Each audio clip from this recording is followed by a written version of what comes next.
आप पीछे हट जाओ। चलिए, नमस्कार दोस्तों, अभी देखिए हम आ गए हैं राजेंद्र तिवारी जी के घर पे और यहाँ पे हमारे गुरुदेव जी भी रहते हैं और चलते हैं कुछ उनसे कुछ बातें करते हैं। दिखाइए थोड़ा सा इधर, लोग ऊपर थोड़ा दिखाइए और थोड़ा सा चारों तरफ दिखा दीजिए। इधर देख सकते हैं यहाँ पे, और यहीं पे हमारे गुरुदेव भी रहते हैं और ये इतना अच्छा काम करवा रहे हैं यहाँ टीकमगढ़ में। ये मुख्य रूप से भूमिका राजेंद्र तिवारी जी का है। इधर आइए, थोड़ा सा इनसे बात करते हैं। आप कहाँ से हैं? मैं ताल दरवाजा टीकमगढ़। अच्छा। तो अभी यहाँ से मतलब कि यहाँ जो मुख्य जो यहाँ दरबार, दिव्य दरबार जो लगा है जी, तो इनमें अहम भूमिका किसका है? इसमें अहम भूमिका तिवारी जी की है। हाँ। बहुत अच्छा काम है। दूसरी बार हैं जो महाराज जी, हमारे भाग्यशाली हैं हम लोग जो हमारे टीकमगढ़ में पहली बार आए थे, फिर दूसरी बार महाराज जी पधारे हैं। पहली बार कौन बुलाए थे? राजेंद्र तिवारी जी ने पहली बुलाया। बार भी वही बुलाए थे? उन्हीं ने बुलाया था।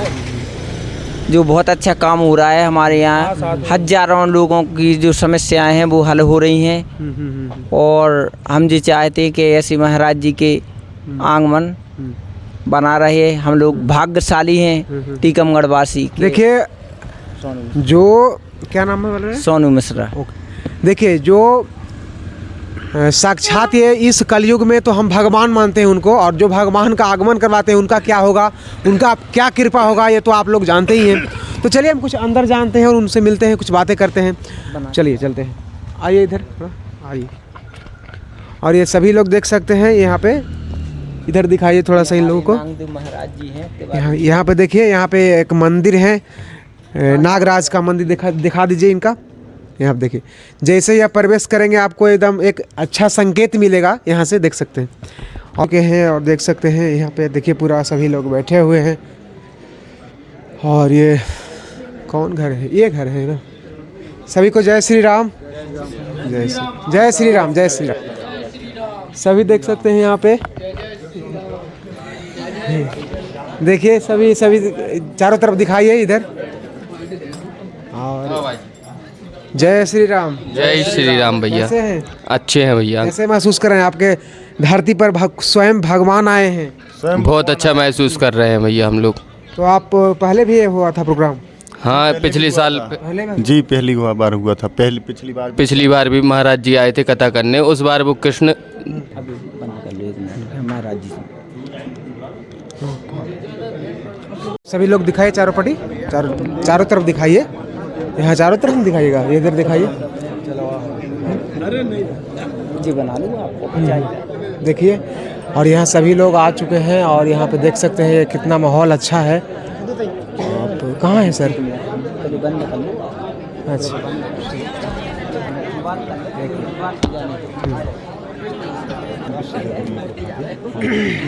+4 5 है। एक चल 5 कर। आप रहे हो? चलिए सर, बताओ कब पूछ रहे हैं आप? अब बताइए सर कि ये पहली बार आपने सर भगवान जी को इस धरती पर कब बुलाए थे? भगवान जी ये हमारे धीरेन्द्र सारथी जी की जो बात कर रहे हैं। हाँ, पूज्य भगवान मानते हैं सर। पूज्य गुरुदेव भगवान जी। दूसरी बार आए हैं अच्छा। कथा के रूप में, और अपने यहाँ टीकमगढ़ में तीसरी बार आए। पहली बार हम लोगों ने उनका दिव्य दरबार लगाया था दुल्हन गार्डन में। अच्छा। और दुल्हन गार्डन में जब पूज्य गुरुदेव का हम लोगों ने दिव्य दरबार लगाया था तो उसमें भी हजारों की संख्या में लोग बाग थे। अच्छा। फिर उसी समय तय हुआ था कि मैंने उनसे निवेदन किया था कि गुरुदेव भगवान आप एक कथा करो अपने। तो उन्होंने हमको 5 जनवरी से 11 जनवरी श्रीमद् भागवत कथा के रूप में टीकमगढ़ को उन्होंने कथा श्रवण कराई थी। उसमें भी हजारों की संख्या में लोग बाग थे, लाखों की संख्या कही। और जिस दिन कलश यात्रा थी 5 जनवरी को, तो उस दिन बहुत संख्या में लोग बाग थे। माताएं बहनों की उपस्थिति बहुत बड़ी थी। जितने हमने कलश बनाए थे वो तुरंत के तुरंत कलश वितरित हो गए थे। उसको ही देख के जब पूज्य गुरुदेव भगवान ने देखा कि टीकमगढ़ के लोग बागों ने इतने बड़े रूप में सम्मान किया, और उन्होंने भावनाएं देखी कि टीकमगढ़ का जनमानस धार्मिक भावनाओं में है, और पूज्य गुरुदेव के प्रति प्रेम है। तो गुरुदेव भगवान ने उसी समय मंच से आज्ञा की थी कि हम एक कथा और करेंगे। तो उन्होंने श्री राम कथा के लिए 9 दिवसीय संगीतमय श्री राम कथा की आज्ञा दी थी कि 25 फरवरी से 5 मार्च के मध्य संगीतमयी राम कथा में हम आएंगे। और उस आज्ञा के अनुसार हमने 25 जनवरी को कलश यात्रा का आयोजन किया। और आपने देखा होगा कि जो 25 तारीख को कलश यात्रा थी उसमें बहुत बड़े रूप में कलश यात्रा संपन्न हुई। फिर से माताएं बहनों की बहुत बड़ी रूप में उपस्थिति हुई और उनका बहुत बड़ा सहयोग हमारे बागेश्वर धाम शिष्य मंडल को उन्होंने दिया। टीकमगढ़ को हमारे पास 5700 5700 जो लहसुन प्याज को भी वर्जित किए हैं अपने जीवन में, उन लोगों की लिस्टेड हैं। वो हमारे बागेश्वर धाम के सदस्य हैं, जो केवल टीकमगढ़ विधानसभा कहा जाए उसको या विकासखंड टीकमगढ़ कहा जाए, तो क्योंकि विकासखंड टीकमगढ़ में वो 5700 व्यक्ति हैं। उनका पूरा सहयोग और माताएं बहनें जो हमारा महिला बागेश्वर धाम शिष्य मंडल है उनकी सक्रियता और पुरुष वर्ग के कुल मिला के 1700-1800 लोगों का करीब 45 दिन से प्रयास चल रहा था। हमने फर्स्ट बैठक जब आहूत की थी तो उस फर्स्ट बैठक में भी यही तय हुआ था कि हमको जो कथा है जो पूज्य गुरुदेव भगवान ने दी है, चाहे वो कथा हम करा रहे हों, हम उसके निमित्त हैं। पूज्य गुरुदेव भगवान को जैसा आपने कहा कि आप द्वारा लाए, जो हो सकता है पूज्य गुरुदेव भगवान ने मंच से भी कहा कि राजेंद्र तिवारी हमें बुलाते, मगर सत्य ये है कि हमने दान स्वरूप कोई भी चीज़ ग्रहण नहीं की है। हमने खुद क्षमताओं के अनुरूप कार्यक्रम किया है, मगर तनो मन का हमें बेहद सहयोग की अपेक्षा थी। हमने इस कार्यक्रम को आम कार्यक्रम बनाने का प्रयास किया कि जो धार्मिक कार्यक्रम है पूज्य गुरुदेव के सानिध्य में और पूज्य गुरुदेव के मुखारबिंद से जब हमें इतने बड़े रूप में कथा श्रवण करने और कराने का अवसर प्रदान हुआ है, तो सभी लोगों ने, हमारे महिला बागेश्वर धाम शिष्य मंडल, पुरुष बागेश्वर धाम शिष्य मंडल, इनकी संख्या 1800 और इन लोगों ने 45 दिन जब बहुत बड़ी रूप में काम किया और हम लोगों ने तय किया था कि हम 140 आरती करेंगे। हमने जो गिनती लगाई है, जिसकी गणना की हम लोगों ने, हम लोग 119 आरती पे 119 जगह जाके हमने काम किया है।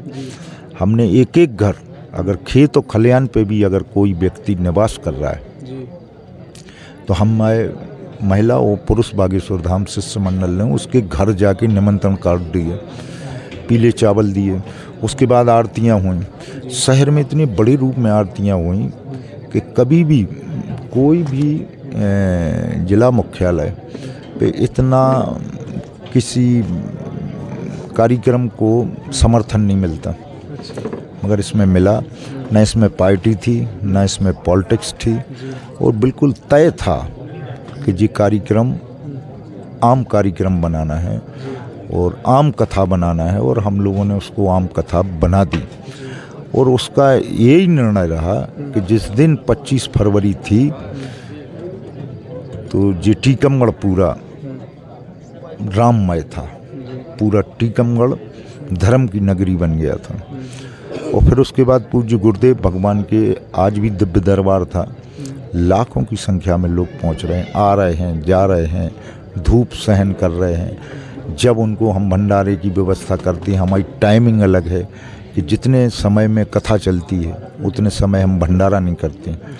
हमारा सुबह 10 बजे से भंडारा चालू होता है और 4 बजे तक हमारा भंडारा रहता है। फिर हमारा 7 बजे से या 8 बजे से रात के 10 साढ़े 10 तक भंडारा रहता है। आज जैसे दिव्य दरबार था तो दिव्य दरबार जैसे हमारा विराम हुआ गुरुदेव भगवान का, उसके तुरंत बाद हमने भंडारा चालू किया और 4 बजे हमने भंडारे पे विराम लगाया। और पूज्य गुरुदेव भगवान ने जब कथा समापन की, माने प्रथम दिवस का विराम दिया कथा को, तो फिर हमने 8 बजे से भंडारा चालू किया और कंटिन्यू अभी तक भंडारा चल रहा है। कल का जो प्रोग्राम है, कल फिर 1 बजे से लेके 4 बजे तक भंडारा चलेगा। फिर उसके बाद कथा विश्राम के बाद 28 तारीख को भी कल देर रात तक, हरी इच्छा तक देर रात तक भंडारा चलेगा, क्योंकि बाहर के लोग हैं, असाध्य बीमारियों से ग्रस्त लोग हैं, कई ऐसी परिस्थिति वाले लोग हैं कि जिनके पास आने जाने की व्यवस्था नहीं है। हमने उनको आवास की व्यवस्था दी है। आज हमारे 2-2, 3-3 आवास पॉइंट बिल्कुल पैक हैं। नए आवास स्थान खोल रहे हैं। रात को जितने बजे जिसको सोने की ज़रूरत हो, हमारा उद्देश्य है, पूज्य गुरुदेव भगवान का लक्ष्य है कि उनकी कथा, उनके दरबार में कोई भी व्यक्ति, चाहे वो असाध्य बीमारी से घिरा हुआ हो, कोई ऊपरी बाधाओं में फंसा हुआ हो, या सुख और शांति के लिए उनके दरबार में अगर कोई आदमी आता है दूर दराज से, पूरे देश से, विदेश का आदमी है, आज हमारे कर्नाटक है, लंदन से आदमी है, अमेरिका से है, अमेरिका के यहाँ बैठे हैं अभी एक सज्जन, तो जो विदेश का आदमी आ रहा है, तो पूज्य गुरुदेव का जो नाम है और उनका जो सोच है कि बगैर छत के किसी को लिटाना नहीं, किसी को विश्राम नहीं करने देना है। इतनी कोशिश की जाए कि जो दुखियारा कष्ट भरा व्यक्ति है उसको आवास होना चाहिए, आवास में वो व्यवस्थित रूप से विश्राम करे, और उस विश्राम के बाद जिस समय उसको प्रसादी ग्रहण करना है, चाय नाश्ता प्रसादी, जी हम पूरा दायित्व निभा के उनको प्रसन्न होके उनको धार्मिक लाभ दिलाने का गुरुदेव के लक्ष्य अनुसार हम प्रयास कर रहे हैं। बेहद बड़े रूप में कार्यक्रम हमारे टीकमगढ़ के नगर और ज़िले के लोगों ने, ग्रामीण अंचल के लोगों ने बहुत बड़े रूप में कलश यात्रा सफल की है। हम अपने बागेश्वर धाम के महिला और पुरुष शिष्य मंडल के द्वारा जो मेहनत की गई है, हम उनको धन्यवाद देने के लिए बुंदेलखंडी में 10 मानी का भोजन होता है, हम वो भोजन देंगे, उनको धन्यवाद करेंगे, और पूरे अपने ज़िले के लोगों को उस दिन प्रेस कॉन्फ्रेंस करके उनका आभार मानेंगे कि जो हमने निवेदन और विनती अपने ज़िले के लोगों से की थी कि हमारे पूज्य गुरुदेव भगवान आ रहे हैं। गुरुदेव भगवान का बड़े रूप में स्वागत और सम्मान होना चाहिए, जिससे हमारे गुरुदेव का जो देश और विदेश में उनका नाम और झंडा और सनातनी ध्वज की जो ताकत बना रहे हैं, तो जब देश और विदेश में उनका सम्मान है तो बुंदेलखंड की धरती टीकमगढ़ में उनका बहुत बड़ा मान होना चाहिए। और जब गुरुदेव का मान बढ़ा तो गुरुदेव की नज़रों में हमारा भी कद बढ़ा है। इसी विश्वास के लिए हमने काम किया था। धर्म नीचे तक पहुँचे, सनातन मजबूत रहे, दुखियारे बालाजी की चरणों में रहे, उनके दुख दूर हों, सुख शांति और सनातनी तक ताकतवर हो, इस उद्देश्य के साथ हम लोग जो कार्यक्रम कर रहे हैं।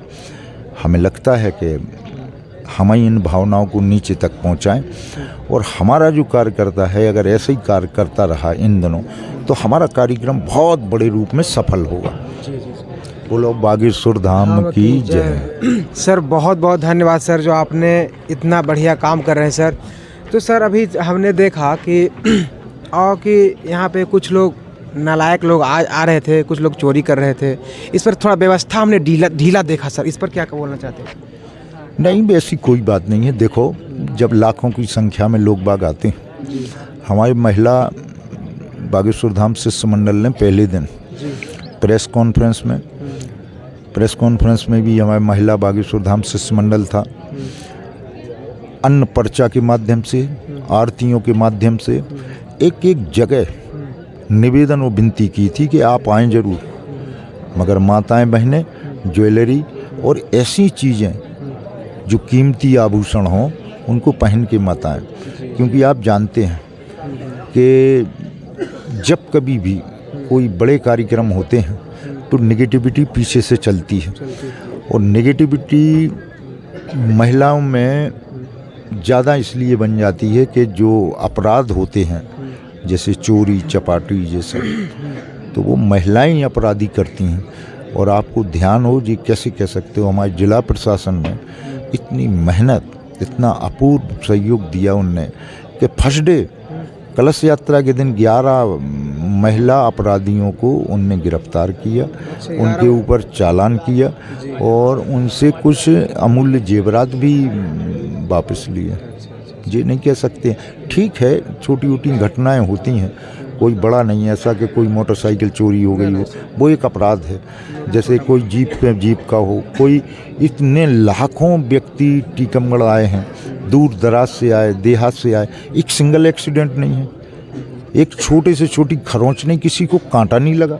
जी जी जी सर, और यहाँ पे भी तो इतना बड़ा कार्यक्रम कर रहे हैं, हमको तो अब कोई सवाल करने का दिल नहीं कर रहा है, क्योंकि ये स्वयं भगवान को ही आप ले आए इस धरती पे। तो कुछ पूछना चाहेंगे सर कि इस एरिया में, टीकमगढ़ के एरिया में और भी आपने कुछ विकास का किस क्षेत्र में आपने योगदान दिया है सर आपके अपनी तरफ से? ठीक है, ये सब चीज़ें अलग अलग हैं। जी जी। हमने पूर्व में 2013 में जानकी रमन सरकार, जो पटाखे भगवान हैं वो चोरी हो गए थे, उन भगवान को हमने पुनः उस जगह बैठाला था, जब भी हम 10-20 हज़ार लोगों को लेके वहाँ पहुँचे थे। फिर हमने कुंडेश्वर धाम जो हमारे यहाँ, वहाँ शंकर जी का निर्माण कराया था, 5.25 करोड़ शिवलिंग की स्थापना की थी। पिछले बार पूज्य गुरुदेव भगवान की श्रीमद् भागवत कथा की थी और इस बार हमने राम कथा की है। हमेशा धार्मिक, सामाजिक और राजनीतिक कार्यक्रमों में फंसे रहते हैं। बहुत बहुत धन्यवाद सर, आपने मुझे टाइम दिया।